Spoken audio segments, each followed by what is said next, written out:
Let's solve a few more problems. Question number 25. A mass M is connected to a massless spring of spring constant K, which is fixed to a wall. Another mass 2M having kinetic energy capital E collides collinearly with the mass M completely inelastically. See figure. So this is the figure. The entire setup is placed on a frictionless floor. So this is frictionless floor. The maximum compression of the spring is, we are given 4 options. So I have drawn it on the whiteboard. So we have a mass 2m and mass m is connected to a spring of spring constant K, which is fixed to a wall, and the entire system is placed on a frictionless plane. So my horizontal axis is x-axis. So I consider that x equal to 0 initially when I have the equilibrium state of the spring and the mass small m. Now the kinetic energy of the mass 2m is E. It goes and collides with a small mass m and becomes a single mass of 3m.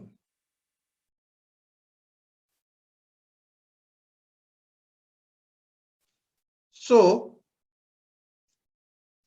if I say the velocity is vi of mass 2m, then my kinetic energy of mass 2m is E is equal to half twice m vi square.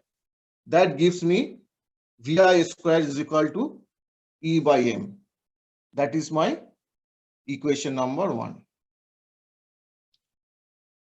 Now we will use the conservation of momentum. So initially the momentum of mass 2m is pi. After colliding with mass m, the momentum is pf. That is my final momentum. So my final momentum is m plus 2m, and I consider Vf is my final velocity of the combined mass system. That is equal to initial momentum, which is 2m vi. Therefore, final velocity is 2 by 3 vi. That is my equation 2.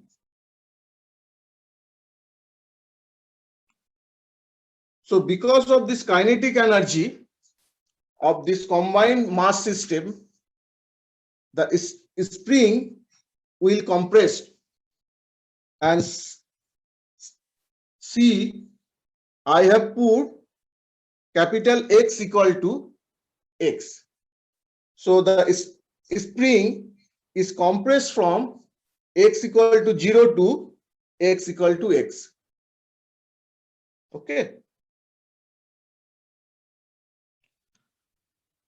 As the spring is compressed, therefore the total kinetic energy of the combined mass is getting converted into the potential energy of the spring, which is going to get stored in that spring.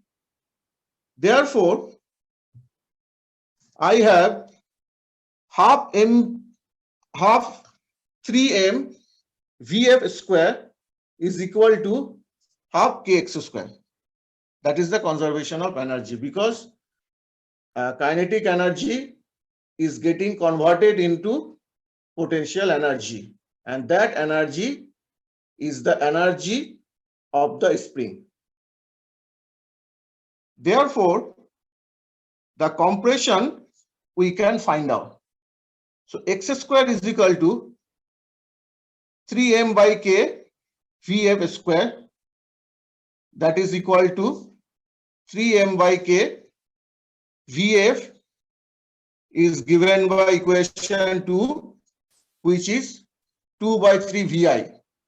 So putting that value, I get x square equal to 3m by k 2 by 3 Vi square.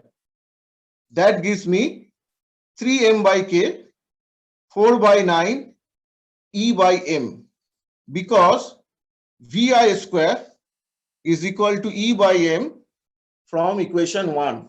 We already got that. Here it is.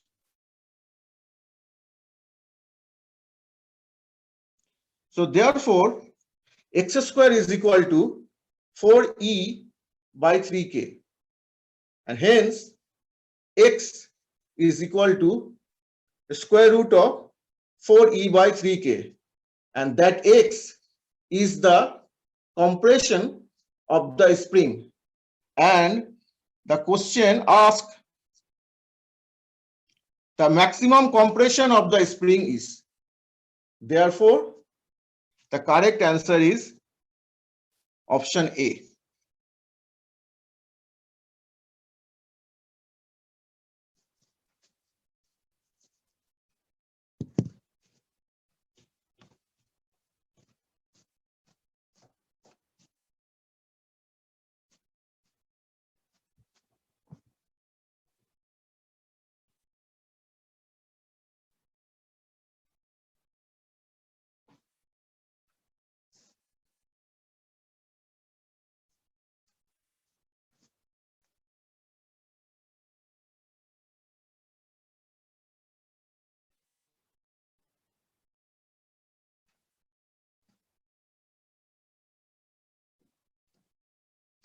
There is a problem from projectile. Question 50. A particle with positive charge Q, which is 10 to the power minus 3 coulomb, and mass 0.2 kg, is thrown upwards from the ground at an angle 45 degree with the horizontal speed of 5 meters per second. The projectile moves through a horizontal electric field of 10 volt per meter, which is the same direction as the horizontal component of the initial velocity of the particle. The acceleration due to gravity is 10 meter per second square. The range is, you have to find out the range in terms of meter. Round off to the 3 decimal places. So here is the diagram. I have horizontal x-axis, vertical is y-axis. The projectile is thrown with velocity u. Therefore, it will have two components, horizontal and vertical component. Horizontal component is ux, which is v cos theta, and vertical component is uy, which is u sin theta. And also, I have an electric field acting along x-axis, that is horizontally. The problem says the projectile moves through a horizontal electric field of 10 volt per meter, which is the same direction as the horizontal component of the initial velocity of the particle. So therefore, it is the same direction as the horizontal component of the initial velocity of the particle. Therefore, it is acting along x-axis. We have to find the range. The range is from point of projection to the point on the ground where it ends. So R is the horizontal range. Ex is our horizontal electric field, which is 10 volt per meter.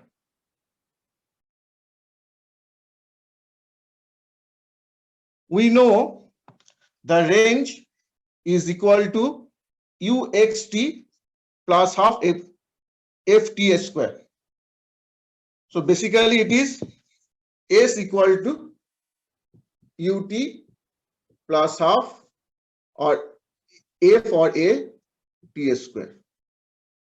So s is the distance, that means this is my range, and u is the horizontal component, ux t plus half at square.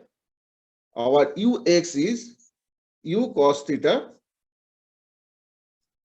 t plus half at square. And this is our equation 1. Now force on the charged particle due to that electric field is Fx equal to Q times that electric field. Also, from Newton's second law, Fx is equal to mass times acceleration. Therefore, we can write Qex is equal to ma, because force due to the electric field is same as the force which is coming from Newton's second law.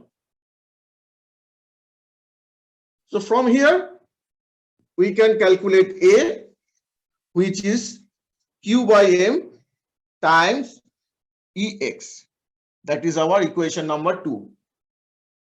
Putting equation 2 into equation 1, that means the value of A into equation 1, that gives me R equal to U cos theta t plus half Q by M Ex t square. That is our equation number 3. Now time t, that is equal to 2u sin theta by g, and that time is the total time of flight.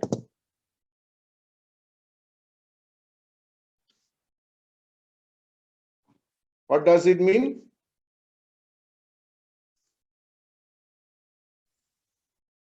So total from here to here. So during that time, the projectile covers a distance r. Now when the particle goes from point 0 to point x, it goes to the maximum height. It takes some time to go to that maximum height, and it takes the same amount of time when it comes down to the ground. So therefore, if T1 is the time taken by the projectile to reach the maximum height and T2 is the time taken by that same projectile to land on the ground from that maximum height, then we have total time is T1 plus T2. That is our time of flight or total time of flight. And that is given by T is equal to 2u sine theta by g. That is our equation number 4. Now I have put a few notes. In the case of projectile, the height h, which is the vertical distance along y-axis at any time t is given by h is equal to uy sine theta t minus half gt square. Same like s equal to ut plus half at square. So here my acceleration due to gravity is acting downward. That's what I am putting minus sign. And the vertical component is uy sine theta. That's what this u is replaced by uy sine theta. At the highest point, that means when the particle reaches the maximum height, at that point, the vertical component is 0. Because from now onwards, the particle will start falling down. So, the time it takes to reach that maximum height is u sine theta by g. This comes from this relation uy is equal to u sine theta minus gt. This is nothing but v is equal to u plus at relation that we know. Here v is my vertical velocity. That's why it is euy. And again this u, which is our initial velocity, that is again we have to take the vertical component. That's why it is u sine theta. Acceleration g is acting downward. That's why a is replaced by minus g times t. So putting uy equals to 0,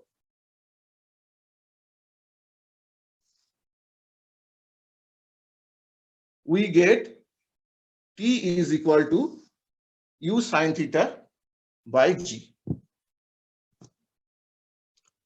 And this is shown here. Uy is equal to u sine theta minus gt. At the highest point, our vertical component of the velocity is 0. Therefore, t is equal to u sine theta by g.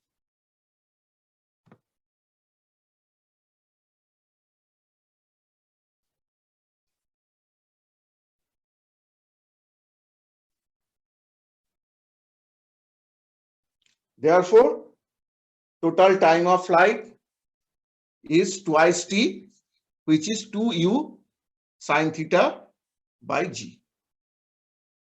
Time it takes to reach the maximum height, and from there it takes time to touch down the ground.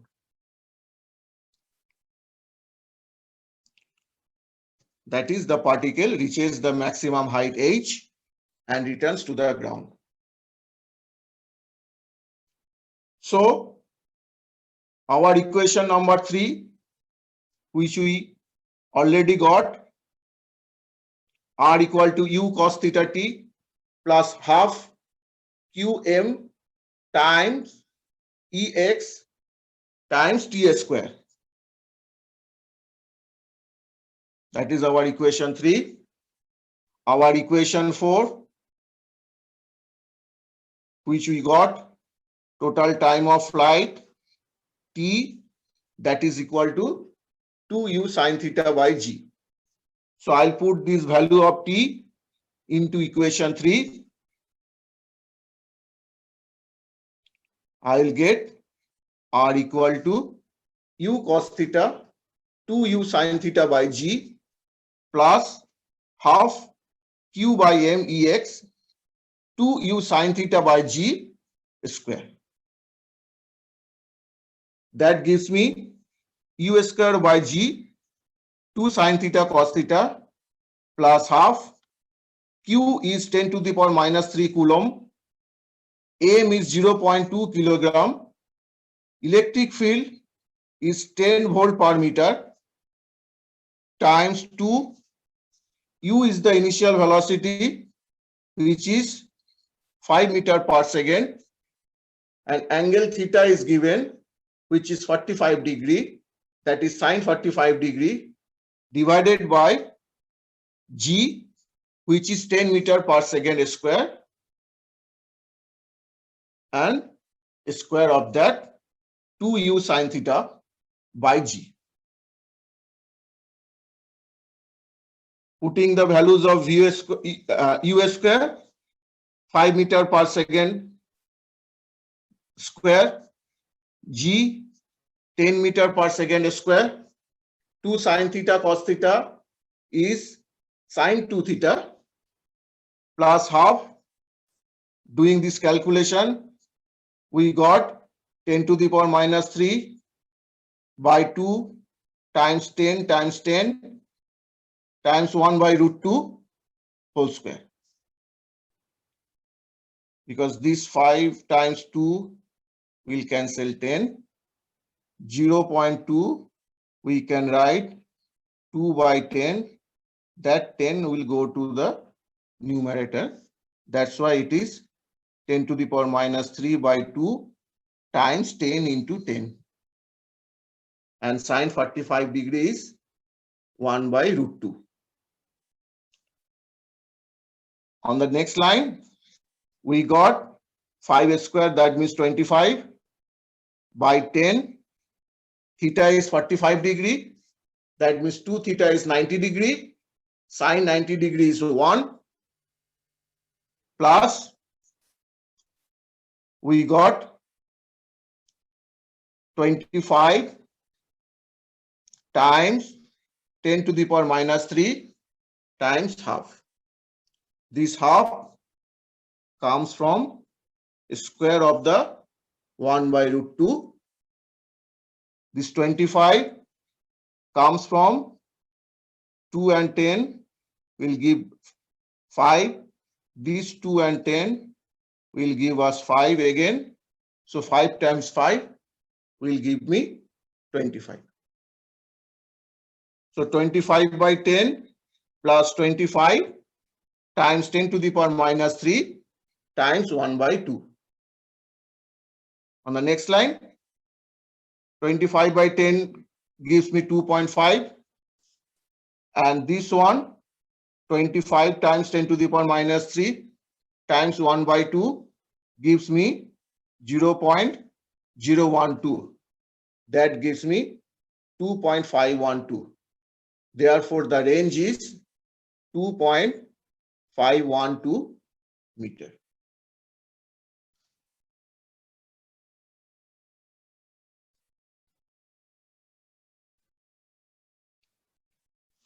In the question, it says round off to the 3 decimal places.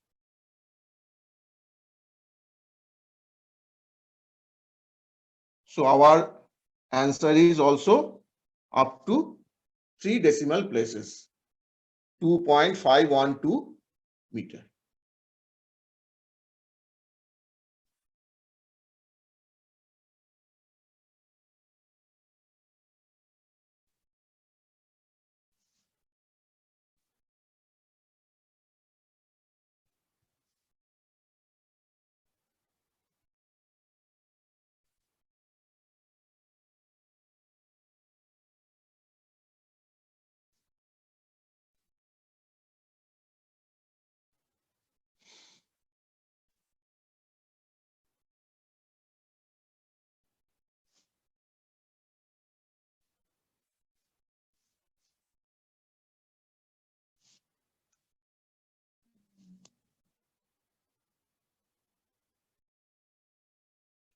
Next problem, question number 29. A thin circular disc lying in the XY plane has a surface mass density sigma given by sigma r is equal to sigma naught times 1 minus small r square by capital R square if the condition is small r is less than equal to capital R and sigma r is 0 if r is greater than equal to capital R. Naturally, if r is the radius of the circular disc, then I will have surface mass density of the disc, not outside the disc. That's why sigma r is a function of a small r. That means a small r can go from 0 to radius capital R of the disc, where r is the distance from its center. Its moment of inertia about the z-axis passing through its center is, 4 options are given and we have to find out the right one. So what is the moment of inertia? I is equal to r square dm integration from center of the disc to the radius of the disc. This is a continuous mass distribution. That's what we are doing the integration. And sigma is given as sigma naught 1 minus a small r square by capital R square. Now what is the dm? Dm is the mass element, which is equal to surface mass density times surface element. Now, how to calculate that ds, surface element? So, we have considered two surfaces. One is with radius r and another is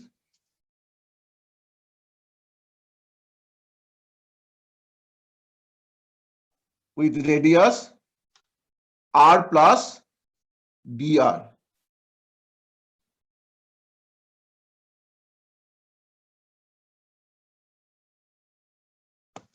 And we have to find out the area between these two surfaces. Now, what is the area of the surface of radius r? That is pi r square. And what is the area of that surface having radius r plus dr? That is pi times r plus dr square. So we have to take the difference of pi times r plus dr square minus pi r square. That will give us that annular area, the area between that two surfaces. So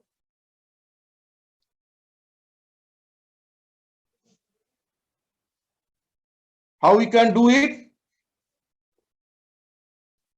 R plus dr square gives me r square plus 2r dr plus dr square times pi minus pi r square. Then we will have pi r square plus 2 pi r dr minus pi r square. And we are neglecting dr square because dr is very small. Therefore, a square of that will become further smaller value. Therefore, ds is equal to 2 pi r dr. Therefore, we can find out dm is equal to sigma ds, sigma naught times 1 minus small r square by capital R square times 2 pi r dr. Therefore, we can calculate the moment of inertia, that is I is equal to integration 0 to r. That means r is equal to 0, that is center of the disc, to the radius of the disc, r square dm.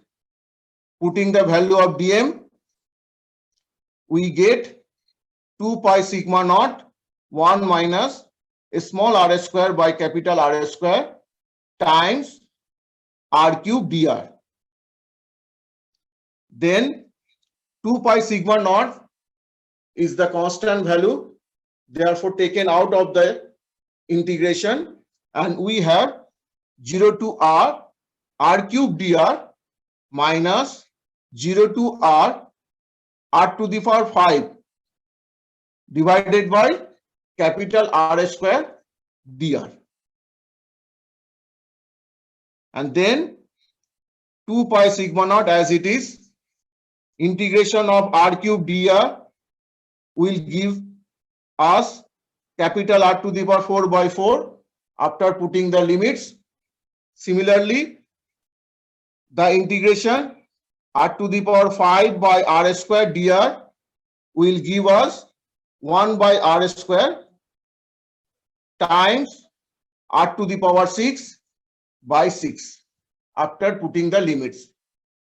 That gives us 2 pi sigma naught r to the power 4 by 4 minus r to the power 4 by 6. That will give us 2 pi sigma naught r to the power 4 in bracket 1 by 4 minus 1 by 6. That will give us 2 pi sigma naught r to the power 4. Doing this calculation, 1 by 4 minus 1 by 6 will give me 3 minus 2 by 12. That is equal to pi sigma naught r to the power 4 by 6. Therefore, the moment of inertia of the disc is pi sigma naught r to the power 4 by 6. So option B is correct.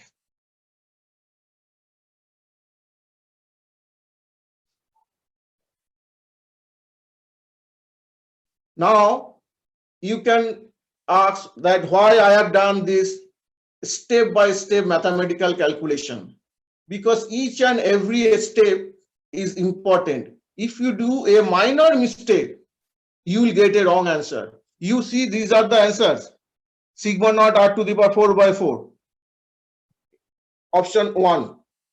Then option 2 is pi sigma naught r to the power 4 by 6. Option 3, sigma naught r to the power 4. Option D, 2 pi sigma naught r to the power 4.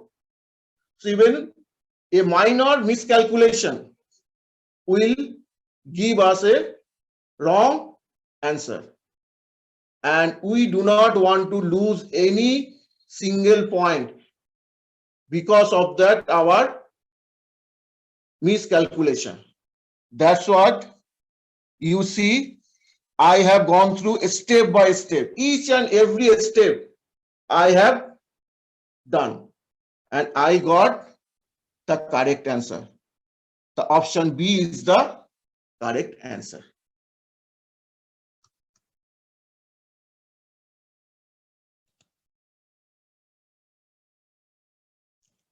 Next problem.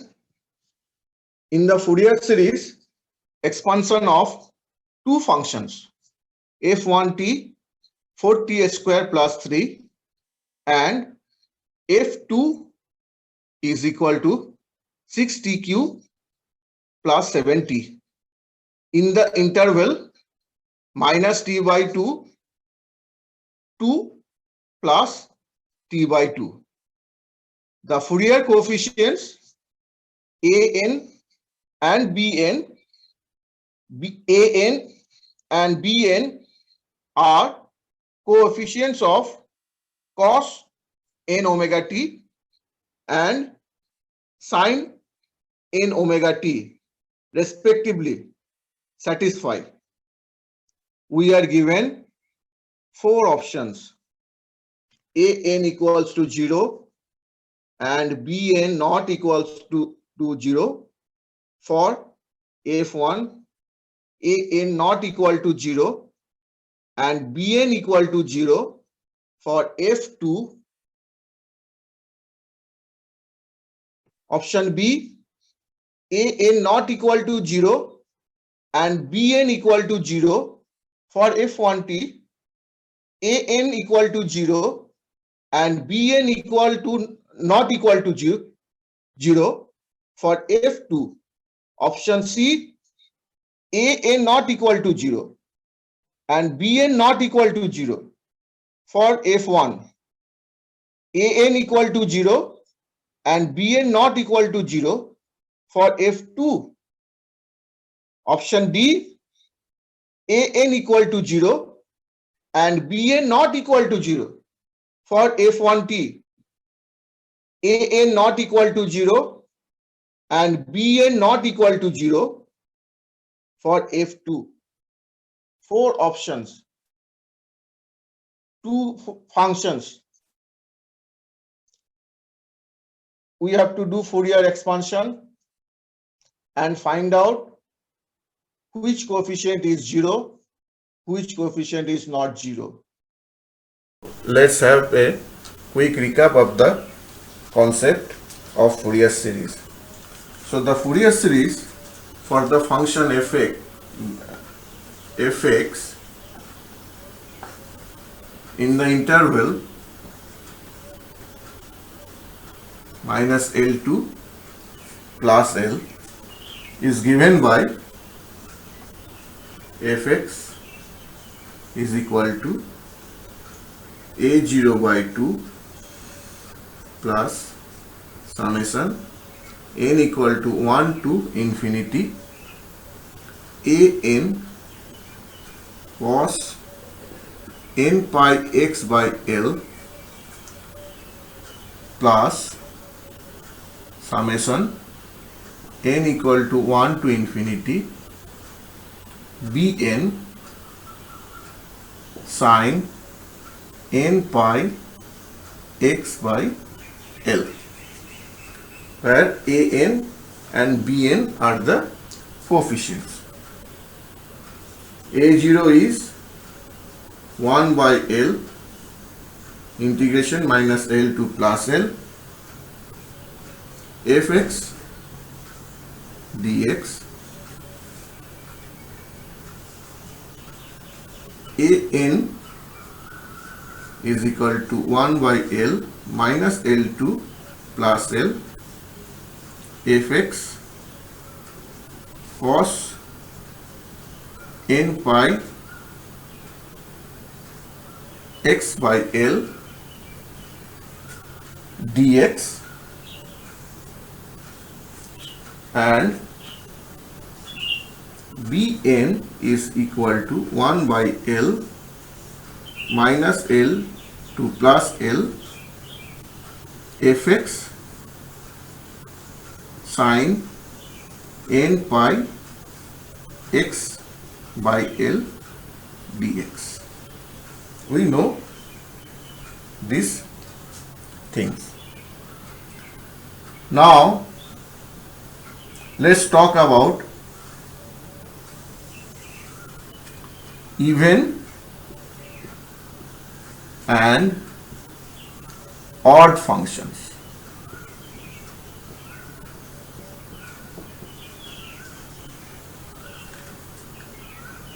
So if f of minus x is equal to fx, then fx is an even function. If f of minus x is equal to minus fx, then fx odd function.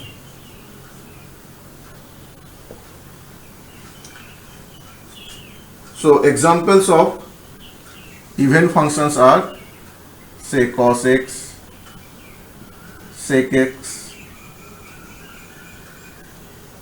and then examples of odd functions are sin x and x. So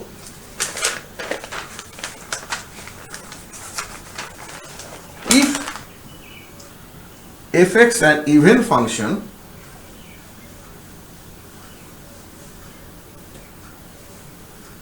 then we can write minus L to L f(x) dx is equal to 2 0 to L f(x) dx if f(x) is an even function. If f(x) is an odd function, then it is 0. Okay. Now we are going to consider two cases. Case 1.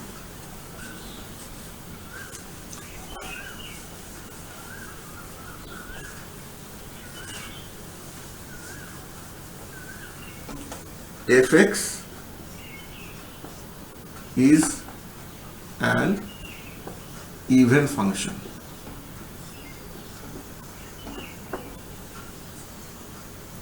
So therefore a0 is 1 by L minus L to plus L f(x) dx is equal to 2 by L 0 to L f(x) dx. an is equal to 1 by L minus L 2 plus L f(x) cos n pi x by L dx, which is equal to 2 by L 0 to L f(x) cos n pi x by L dx. Because cos n pi x by L is an even function, f(x) is an even function, therefore an is this much, which is not equal to 0. What about Bn? Bn is equal to 1 by L minus L to L f(x) sin n pi x by L dx, that is equal to 0, because sin n pi x by L is an odd function, therefore f(x) sin n pi x by L is also an odd function, therefore Bn is 0. So when f(x) is an even function, we have a0 is not 0,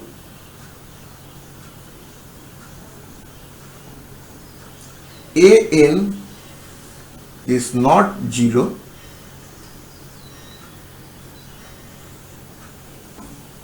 but Bn is 0. Now what about when f(x) is an odd function? So this was our case 1. Now case 2.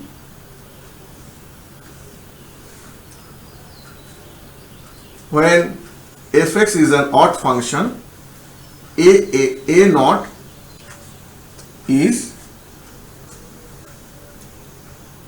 0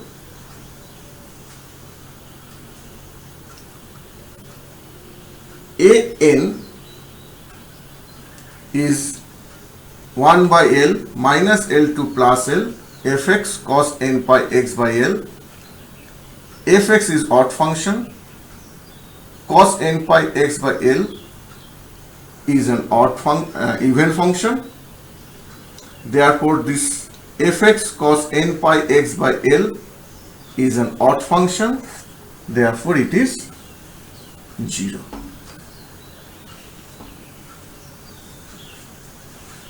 What about Bn? Fx odd function, sin n pi x by L odd function. Therefore, fx sin n pi x by L is an even function. Therefore, we can write 2 by L minus L to plus L fx sin n pi x by L dx, which is not equal to 0. Therefore, in the case 2, when fx is an odd function, we have a0 is 0,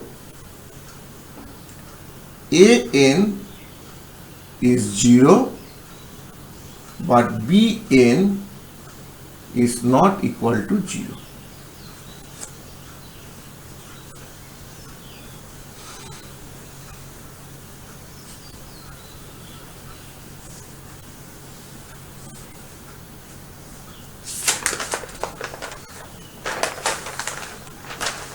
We are given two functions, f1t, which is 4t square plus 3. Therefore, f of minus t is 4 times minus t square plus 3, that is 4t square plus 3, that is ft. That means f1t is our even function.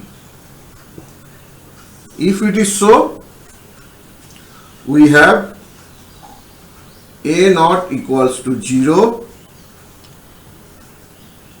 a naught equals to 0, an not equals to 0, bn 0. So this one is the case 1. Our second function f2t is 6t cube plus 7t. Therefore, f2 of minus t is equal to 6 minus t cube plus 7 minus t, that is equal to minus 6t cube plus 7t, that is minus ft. Therefore, f2t is our odd function. And if it is so, we have a0 is 0, an 0, but bn is not equal to 0. So therefore, option B, which says an not equal to 0, bn not equal to 0, for f1t an equals to 0, bn not equals to 0 for f2t is the correct answer. Because you see, for even function we got an not equal to 0, bn is equal to 0, here also an not equal to 0, sorry, bn is equal to 0, bn is equal to 0 for f1t. For f2t, which is an odd function,